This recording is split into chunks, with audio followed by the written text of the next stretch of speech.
We have a lot more work to do. But with the governor's partnership, I'm confident that we here in San Francisco are on the right track.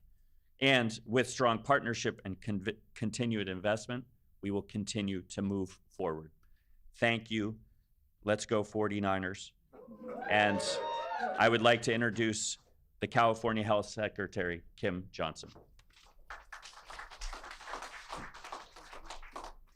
Thank you, Mayor. Great to be with you. You just heard the phenomenal progress being made here in San Francisco, and I just want to speak to the progress we're making together, attributing to the intentional integration of health, human services, and housing together in support of this effort. Through California's Mental Health for All efforts, we are aiming to make sure every Californian, especially people who have the hardest time getting help, can get high-quality mental health and substance use treatment when and where they need it. The plan, as you just heard, is supported and being implemented here by major investments, new policies, and close partnerships with local governments, health plans, care providers, people with lived experience, tribal nations, and community organizations.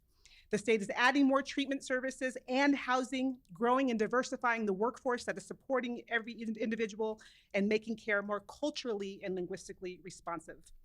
Under Governor Newsom's leadership, through billion-dollar investments like the voter-approved Proposition 1 and initiatives like CalAIM focused on the social determinants of health, Care Court, California has developed a nation-leading continuum of care to serve individuals at every stage of life, including those who are experiencing or at risk of homelessness. This Friendship House was recently awarded $31.4 million from Proposition 1 Behavioral Health Continuum Infrastructure Program to help build a Village San Francisco Wellness Center to house 60 residential substance use disorder beds, 107 mental health outpatient spaces, and 100 wellness spaces. These are spaces and places to heal. This is part of a larger effort where last year alone, the California Department of Healthcare Services awarded over $3 billion in funds from Proposition 1 to build 4,236 residential beds and 18,875 treatment spaces. We are on track and actually surpassing our goal of where we thought we would be at this time, and we're looking forward to awarding more funds, the remaining $1.1 billion later this year. I'm grateful to our state, our local partners, to everyone advancing mental health for all, and to Governor Newsom for his leadership. Together, we are transforming communities. And it is now my pleasure to introduce my partner and a phenomenal leader for the state of California, Secretary Tamika Moss.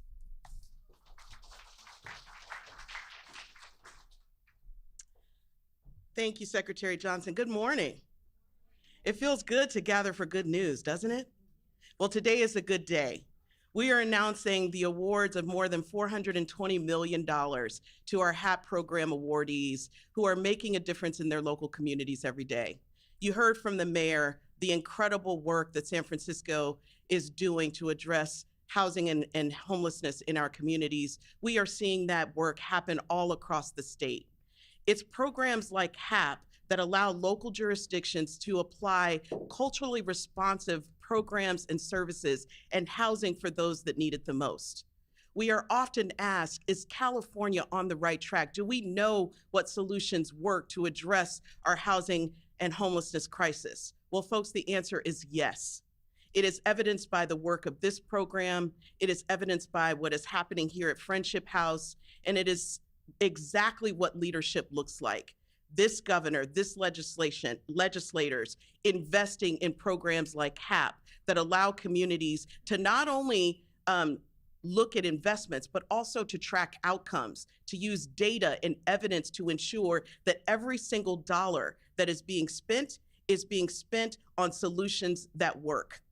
The Housing and Community Development Department hosts dashboards that track every HAP grantee's progress toward their regional goals. These are transparent accountability metrics that allows communities to understand how these resources are being used and making sure that we are held accountable for our collective goals. That is what leadership looks like.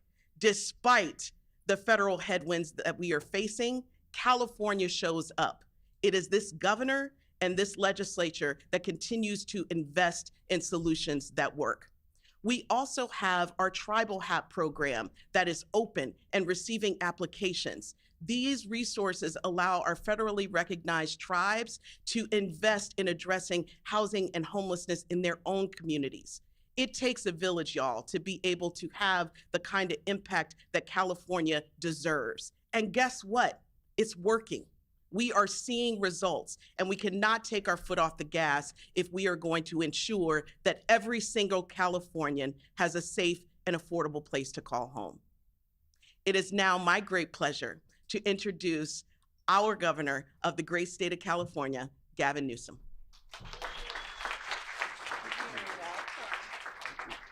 Thank you. Thank you all very much. Thank you for the privilege of being back here. I was looking over as you were speaking and looked back. I thought I saw Mayor Lurie with Helen, but I realized that was me 20 years ago before the gray hair and you know, you'll be there soon, Mr. Mayor. But it's great to be back here. And I say back here because journey with Helen goes back to the time I was the County Board of Supervisors when I was asked by then Mayor Willie Brown if I'd be willing to go on a substance abuse treatment trip with a few leaders from San Francisco to talk about the issues around treatment on demand, talk about methadone maintenance, talk about some novel strategies that San Francisco was trying to lead. And so we found ourselves as strangers in North Carolina. And then came back as friends. And so it's wonderful to be here, the Friendship House, decades later, and to see the progress, not just the promotion, but the progress and the life-changing work that you highlighted so effectively, including reflecting your own journey. That is the vision of Helen's and the vision of all of those remarkable leaders that are here supporting this remarkable community. We recognize, though, we have a lot more work to do. And in that spirit, we're back. To highlight some progress, to promote our next steps. You heard a number of speakers highlight some of that progress. You've heard the remarkable progress here in San Francisco in particular, across the spectrum of issues. Yesterday, the mayor laid out in his state of the city a lot of that progress in every key category. Extraordinary progress is being made in San Francisco. And it's not just the data that's presented, it's the sense of place. People are feeling it again. They're experiencing it again. And that's the most difficult, perhaps, thing to move, and that's perception. And no one has done that more effectively than Mary Lurie. So I just want to congratulate you on that remarkable leadership in this last year, and just keep it up on behalf of all of us throughout the state of California. But our state of mind is now anchored on promoting even more progress. What we highlighted just a few days ago was something we haven't been able to highlight in a decade and a half in California. In fact, you look back even decades prior, we had not seen a reduction in unsheltered homeless. The issue on homelessness is focused on unsheltered. We could talk about people that are sheltered, people that are housed. That's actually something to promote. But unsheltered homelessness is something to address. And we saw a 9%, almost 10% decline in unsheltered homelessness throughout the state of California with our 30 COCs that announced their progress. So we're seeing these investments paying off. It's been a flywheel. I get people's frustration. We all intimately understand that frustration, but we are seeing real progress. And we are investing in what we know works. And one of the areas of investment that we will continue to support is our HAP program, which in 2019 was novel. $500 million was invested in that space. With today's announcement, an additional $419 million for our HAP 6 distribution. We total now close to $4.5 billion. The state of California has provided cities and counties and COCs in discretionary funds to support their local efforts. Again, the state had no vision. The state had no plan. The state was not involved in the issue of housing, mental health, and homelessness. Just 7 years ago, we recognize our responsibility, and we recognize the imperative of partnerships, and we continue to make those investments. By the way, there's an additional $340 million we'll be distributing in the next few months as well under the HAP 6 program. But one of the things we also are promoting is accountability. And the mayor and I have talked a lot about this, and he hasn't been shy about not only supporting that, but advocating for more accountability. He highlighted encampments. One of the critical components of the HAP 6 distribution is a requirement to address the issue of encampments, a requirement that is new in the HAP distribution. There is no distribution of funds unless there's strategies and plans to address the issues of encampments on the streets and sidewalks of our cities all across this state. There's also accountability and requirement that you be in compliance with the housing element in your respective cities. And I understand the friction of that intimately. My former role as a county supervisor, even more in some respects than as mayor at the time. But we got to be serious about the supply-demand imbalance in the states. The original sin, our inability to get out of our own way and produce enough housing. And that's foundational and fundamental. It's directly connected to the crisis of homelessness in the state. That is now a requirement for distribution of funds. It's also a requirement that there's accountability on the utilization of the prior funds and that you're actually investing those funds. You're not just hoarding those funds, which has been the case in some cities and counties that have sat on tens of millions of dollars for years and years and years, and yet sat there, complained about the situation, and demanded even more money. In this new round, we're demanding more accountability and transparency in that space. We also, as was highlighted, are investing now in the next frontier. In 1959, we had 37,000 beds for our behavioral health system in the state of California. 37,000 beds. In 2023, we were down to 5,500. 37,000 in 1959, 5,500 in 2023, with a population twice as large in 2023 as the population in the 1960s. Dumb as we want to be. It was a bipartisan endeavor to move away from state hospitals, a bipartisan endeavor that was designed to then begin to invest in community alternatives, but those investments never took shape. So we are now shape-shifting with the overwhelming opportunity that Proposition 1 presents. It was 18 months ago that passed, the fastest distribution of bond funds in California history. As was stated, up to 70% now of those dollars locked in, lined up for projects just like this. That's the why we are back here. $31.4 million will go from Proposition 1 to support the project you see behind me. It's about rehabbing, acquiring, and building back that system. 4,200, you heard, 4,236 locked and unlocked beds. That money has now been distributed. Those dollars are now lined up with SECRA reforms that were part of what the voters approved. We're not doing business as usual. So we're very proud of that $6.38 billion bond. We're very proud of the $31.4 million that is supporting this project. We're very proud of those 4,236 units that are now in the queue and getting lined up. And we're very proud of the progress cities like San Francisco, cities like LA and San Diego, other beneficiaries of HAP 6 distribution of funds are making in this space. And so I thank all of you for allowing me back in this room to be here and share this space with all of you to address the most vexing, challenging, and most meaningful issue of our time. And I'll close on that because you began on that, the human side of this.